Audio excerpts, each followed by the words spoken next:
Welcome all of you. इस video lecture में हम लोग बात करेंगे सर्कुलेटरी सिस्टम के बारे में। ह्यूमन सर्कुलेटरी सिस्टम जो होता है वो कंप्राइज करता है तीन इम्पॉर्टेंट ऑर्गन या टिश्यूज़ के, क्योंकि इसमें एक जो पार्ट होता है वो फ्लूइड कनेक्टिव टिश्यू होता है। तो बेसिकली तीन इम्पॉर्टेंट पार्ट से मिलकर बना है आपका human circulatory system. The first one is blood, second one is blood vessel and the third one is the pumping organ, that is our heart. तो हम लोग एक एक करके अलग अलग वीडियो लेक्चर्स में इसके बारे में पढ़ेंगे। सबसे पहले आज हम लोग बात करेंगे ब्लड के बारे में। ब्लड एक फ्लूइड कनेक्टिव टिश्यू है और ब्लड के सेल्स जो होते हैं उनका फॉर्मेशन कहाँ होता है? बोन मैरो में। आपने क्लास 9th में पढ़ा होगा इसके बारे में कि बोन मैरो वो सॉफ्ट टिश्यू है जो कि बोन के अंदर प्रेजेंट होता है।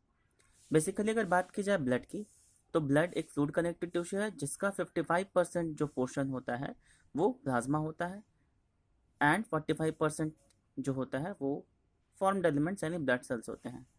तो प्लाज्मा बेसिकली क्या किस चीज़ का बना है? Water, minerals, proteins, albumin, globulin and trace amounts of sodium, potassium etcetera. वहीं अगर बात की जाए ब्लड सेल्स की, तो ब्लड सेल बेसिकली आपके तीन टाइप के होते हैं: erythrocyte, leukocyte and thrombocyte. Blood के इन सेल्स के बारे में डिटेल पढ़ने के पहले हम लोग ये थोड़ा सा समझने की कोशिश करते हैं बैकग्राउंड में जाकर कि ये ब्लड कैसे बनता है। फिगर में आप देखो यहाँ HSC है, हेमोपोटिक स्टेम सेल्स। हेमोपोटिक स्टेम सेल्स वो सेल है जो कि आपके बोन मैरो में पाया जाता है। ये हेमोपोटिक स्टेम सेल रेप्लिकेट करता है, इसकी डिवीजन होती है और ये दो पार्ट में बट जाता है। एक पार्ट वापस अपने पोजीशन पर चला जाता है ताकि वो बार बार रीजनरेट करता चला जाए ब्लड सेल्स को, और जो दूसरा पार्ट होता है वो फर्दर दो पार्ट में डिवाइड हो जाता है। फर्स्ट पार्ट को कहते हैं lymphoid stem cells and second वाले को कहते हैं myeloid stem cell. Lymphoid stem cells वो सेल होता है जिससे टी सेल्स बनते हैं एंड बी सेल्स बनते हैं। ये इम्यून सिस्टम को मदद करने वाले या ये हमारे इम्यूनिटी प्रोवाइड करने वाले सेल होते हैं। On the other hand myeloid stem cells जो होते हैं इनका फर्दर सेलुलर डिवीजन होता है, इनका फर्दर मॉडिफिकेशन होता है, डिफरेंशिएशन होता है और ये फर्दर अलग अलग सेल टाइप्स में कन्वर्ट हो जाते हैं। माइलॉइड सेल से सबसे पहले जो बनता है वो है प्रो मेगाकारियोट, जो कि मेगाकारियोट को जन्म देता है। इस मेगाकारियोट के डिसइंटीग्रेशन होने के बाद जो चीज़ बनता है उसे हम क्या कहते हैं? प्लेटलेट्स यानी थ्रोम्बोसाइट्स। तो इन शॉर्ट आप ये कह सकते हो कि प्लेटलेट्स मेगाकारियोट से बनता है। माइलॉइड सेल का ही एक पार्ट है प्रोइरेथ्रोब्लास्ट। ये प्रोइरेथ्रोब्लास्ट में कुछ मॉडिफिकेशंस होता है, इसके अंदर से न्यूक्लियस डिस्ट्रॉय हो जाता है और अल्टीमेटली कन्वर्ट किस में हो जाता है? एराइथ्रोसाइट में।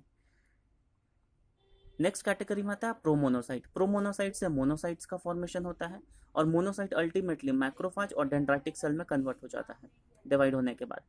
On the other hand promyelocyte जो कि माइलॉइड स्टेम सेल से बनता है, इनका जब डिफरेंशिएशन होता है तो ये न्यूट्रोफिल्स, एसिनोफिल्स एंड बेसोफिल्स में कन्वर्ट हो जाते हैं। तो ये आपके सारे जो ब्लड सेल्स है WBC, RBC एंड प्लेटलेट्स, इन सब का फॉर्मेशन किससे होता है? इन सब का फॉर्मेशन होता है हीमोपोटिक स्टेम सेल से। कहाँ? बोन मैरो में। अब एक एक करके हम लोग देखेंगे कि ये हमारे जो ब्लड सेल्स हैं उनका फॉर्म क्या है, फंक्शन क्या है हमारे ब्लड के अंदर।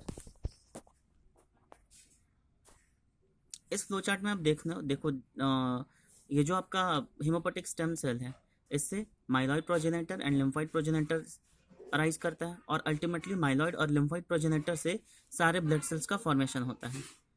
हम लोगों को अब नेक्स्ट वीडियो लेक्चर में ये समझना है कि ये आपके जो ब्लड सेल्स हैं जो अलग अलग टाइप्स के हम लोगों ने जिसे क्लासिफाई किया है एराइथ्रोसाइट, ल्यूकोसाइट एंड थ्रोम्बोसाइट्स में, इनकी स्पेसिफिसिटी क्या है और फंक्शन क्या है। Thank you very much for listening.